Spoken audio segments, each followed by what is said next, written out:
Here's an analogy. Here's an analogy so that you can understand clearly the situation with Bill Browder. Imagine the bank was robbed. In the course of the robbery, a bank patron was shot to death, and the bad guys, the bank robbers, escaped with the money. And later, you found that one of the robbers bought a new car, obviously with that money, the proceeds of the crime.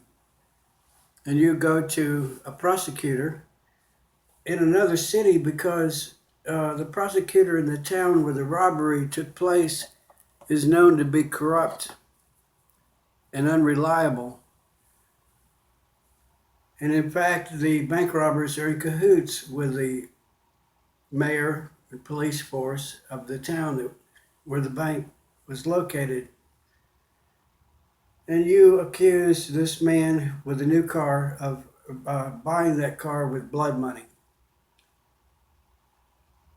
And you ask the law enforcement officials in this second town to seize that car because it's the proceeds of a bank robbery which was carried out in the course of murder. And so the bank robber is filthy rich now because he stole a whole lot of money and he can hire a fancy lawyer to defend him against your charges. And he forces you to give a deposition.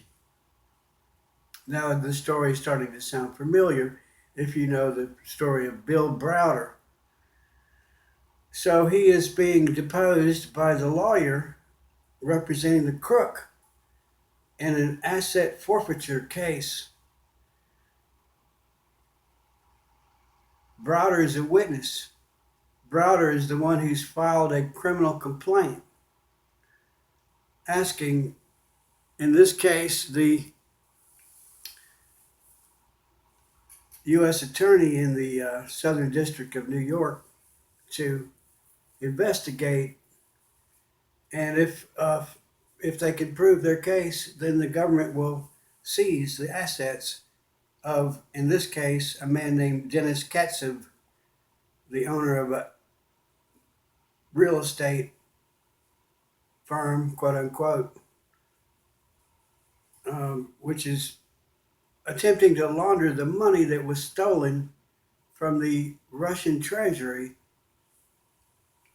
the very case that Bill Browder often speaks about. And where did the money come from that was stolen from the Russian treasury?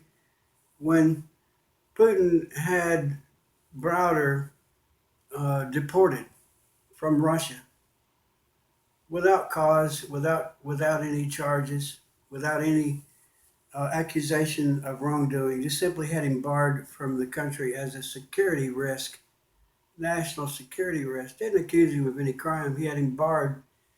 And then some thugs proceeded to raid Browder's office and steal documents so that any assets in the company, Hermitage Asset Management, could be seized illegally and criminally.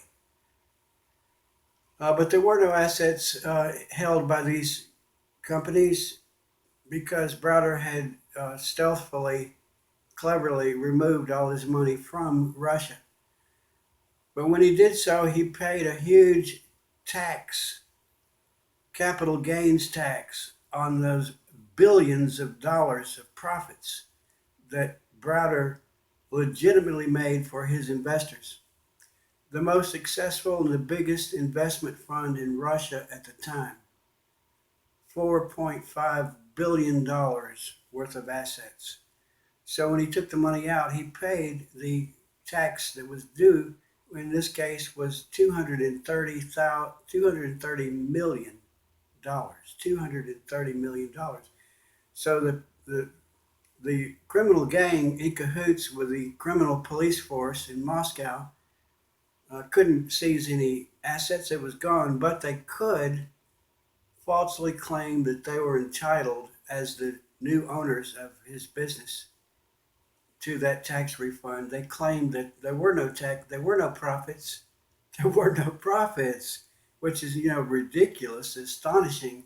Of course, there were profits, but they claimed that there were no profits, and therefore they wanted their income, they wanted their capital gains tax refunded, and they were already in cahoots with a person in the tax office, a woman named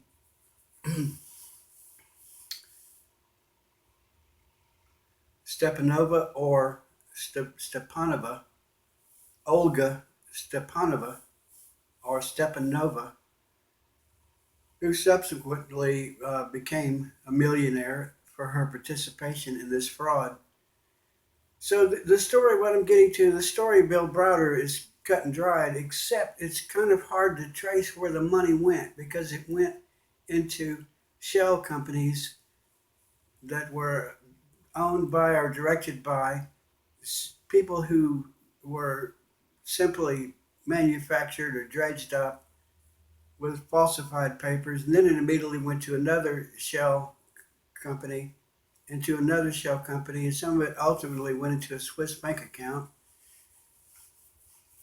And so some of it is somewhat easily traceable, but it's a maze of transactions that makes it hard to trace where this money went.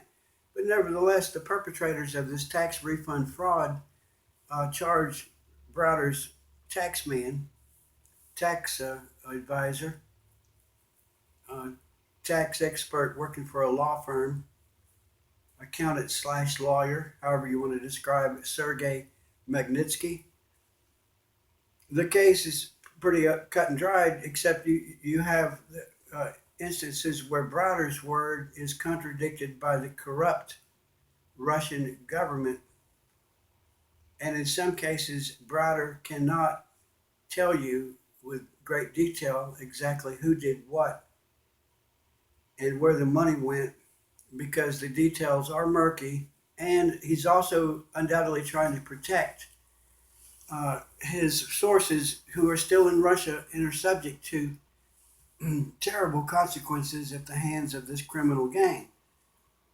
This criminal gang is known to carry out assassinations, such as in the case of Litvinenko, who was obviously murdered by two guys, two Russian thugs, former KGB or FSB, by the name of Lugovoy and Kovton.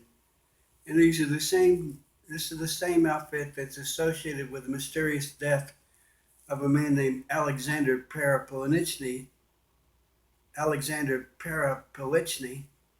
who dropped dead on the streets of London while jogging after he had been cooperating with MI6 and with the Swiss tax authorities to try to indicate where this stolen tax refund went. He was cooperating with authorities when he dropped dead on the streets of London.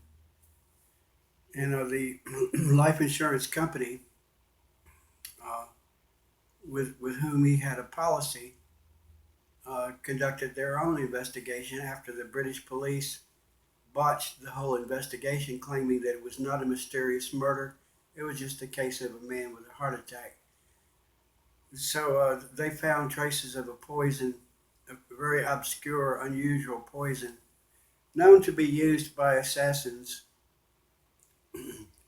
So we have the story of Browder, and we have somebody that should know better, somebody that should know better.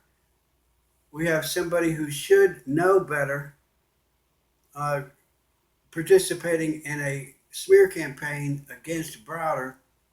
And the problem with this is that the person participating in the smear campaign has been in the past a source of high level information for people investigating Spygate. And he has credibility, except for the fact that he smears Browder. And the man's name is Jeff Carlson, who goes by Jeff at the Markets Work. And I'm here to alert you that he's probably working with the bad guys, and there will be more disinformation down the line, mixed in with the good information, the high level, high quality, very hard to find information And how does Jeff at the markets work get all this high level information, all this detailed stuff that makes him look like such a great, extraordinary researcher? Well, if he's in cahoots with the bad guys, which are the new KGB called the FSB, he has a state uh, intelligence community working with him to provide him with this information, and that's the source of his astonishing, detailed, high level information. If he is a disinformation agent working for the bad guys, the Russian mafia, there will be more disinformation coming down the line. And my purpose here in this video is to alert you that uh, Carlson has discredited himself in his smear campaign against Bill Browder. Carlson is a former financier or investment advisor. The details of the Browder case should be very easily grasped by him, yet he insists on distorting it, saying that Browder's testimony is inconsistent with basically the corrupt Russian government. He chooses to believe the corrupt Russian government, these thugs, and accuse Browder of being a liar, a con artist, and a charlatan. But what in the world would Browder's motives be